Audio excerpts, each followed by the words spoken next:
আপনারা জানেন আমরা হাজারদুয়ারি ঘুরছি, আর হাজারদুয়ারি আর ইমামবাড়া দেখে মেন গেট দিয়ে বেরোলেই আপনারা এই গেট দেখতে পারবেন ডান দিকে। এটা একটা সুন্দর গেট, আর সুন্দর গেট দিয়েই আমরা আগে চলে গেলাম। দেখুন গঙ্গা, আর গঙ্গার ধার মোটামুটি 500 থেকে 600 মিটার দূরে, কিন্তু আমাদের ড্রাইভাররা নিয়ে গেল না, বলল যে কনজাস্টেড আর ওখানে পার্কিংয়ের সুবিধা নয়। সেটা কিন্তু ঠিক নয়, কেননা ড্রাইভাররা এরকম ঠকাতে থাকে। আরও প্রপোজাল দিয়েছিল কি আপনারা এখান থেকে টোটো করে নিন বিভিন্ন স্পটে যাওয়ার জন্য, এক্সট্রা খরচের দিয়ে দিয়েছিল। আমরা হেঁটেই চলে এসেছি। দেখুন এখানে সুন্দর একটা প্যালেস আছে, এটা হচ্ছে ওয়াজিদ আলী খান প্যালেস। একদম সুন্দর, গঙ্গার ধারে মনোরম জায়গা। এ দেখুন মুর্শিদাবাদ দর্শন, একটা ফেরিঘাট। আর এখানে দেখব একটা সুন্দর ট্যুরিস্ট শিপ আছে, দেখুন জেটি, শিপে চাপার জন্য। আর একটা বড় ট্যুরিস্ট শিপ আছে। এখান থেকে বোঝা যাচ্ছে যে নদীতে ট্যুরিস্টরা আসে নদীতে করে, শিপে, এই সমস্ত জায়গায়, আর আগেও হয়তো যায়। আমরা খুবই এক্সাইটেড। আর এর গঙ্গার অপোজিট সাইডেই হচ্ছে সুন্দর একটা প্যালেস, আর ওয়াজিদ আলী খান প্যালেস। এটা এক সময়, চলুন তাহলে প্যালেসের দিকে যাওয়া যায়। দেখুন প্যালেস সুন্দর দেখতে, আর পিছনে দেখা যাচ্ছে ধ্বংসাস্তূপ, অন্যান্য এরিয়াটা। আর এক সময় আর্থকুয়েকে, মানে ভূমিকম্পে ধ্বংস হয়ে যায়। আর 1904 সালে এটাকে আবার নতুন করে বানানো হয়, ওয়াজিদ আলী প্যালেস। আর আমরা যাব, ভিতরে ঢুকবো। বাইরেটাও সুন্দর, ছোট কিন্তু বেশ যথেষ্ট দেখতে ভালো লাগছে, অ্যাট্রাকটিভ। জানা গেল 10 টাকা করে টিকিট। আমরা টিকিট কেটে যথারীতি, আমরা 6 থেকে 7 জন আছি, সবার টিকিট কেটে যথারীতি উপরে যাব। উপরে দেখব এখানকার যে নবাব ছিলেন, বা নবাবের ফ্যামিলির যে প্যালেসটা, ওনার আসবাবপত্র। আর এই দেখুন ল্যাম্প,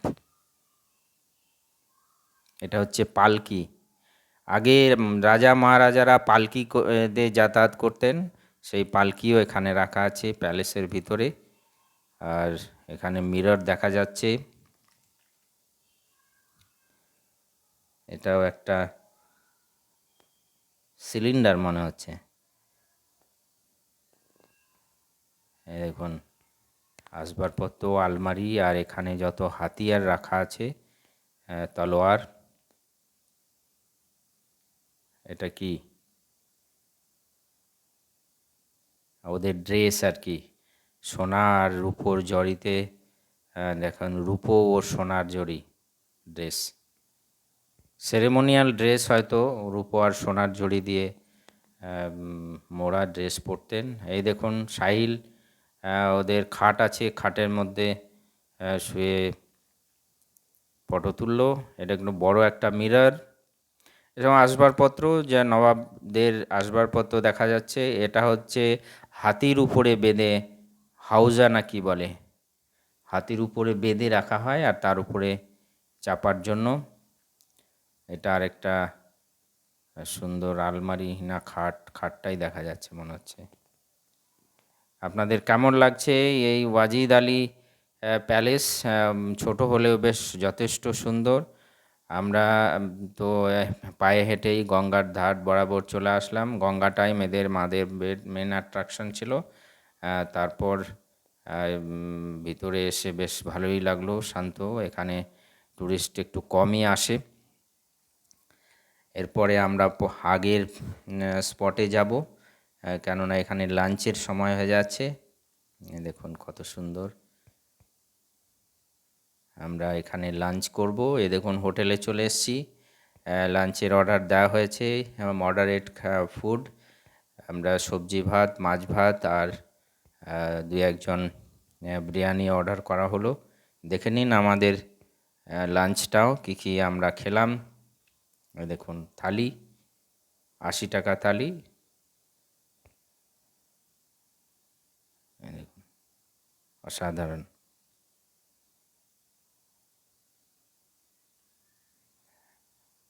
নিট অ্যান্ড ক্লিন আছে, হাইজেনিক আছে, এর জন্য আমরা এই হোটেলটাকেই প্রেফার করলাম। আর খাওয়ার লাঞ্চের সময় হয়েছে, খিদেও প্রচণ্ড পেয়েছে। খেয়ে তারপরে আমরা আগে স্পটে যাব। আপনারা পরের ভিডিও দেখতে থাকুন। আমাদের হাজারদুয়ারি ট্যুরের যে সমস্ত ভিডিও আপনারা কমেন্ট করে অবশ্যই জানান কেমন লাগলো। আর পরের স্পটে আমরা এই দেখুন জগৎ সেটের মিউজিয়াম, আর তারপরে কাঠগোলা দেখব। আমাদের আগের ভিডিও আপলোড করা হবে। এই মিউজিয়াম যেহেতু আমরা একটু অ্যাভয়েড করলাম, কেননা আমাদের সময় হাতে খুব কম, মিউজিয়ামটা দেখতে অনেক সময় লাগবে, এর জন্য এটাকে অ্যাভয়েড করে আগে কাঠগোলাটাকে প্রেফার করলাম। আপনারা ভিডিও দেখতে থাকুন, অবশ্যই ভালো লাগবে। কমেন্ট করে জানান প্লিজ।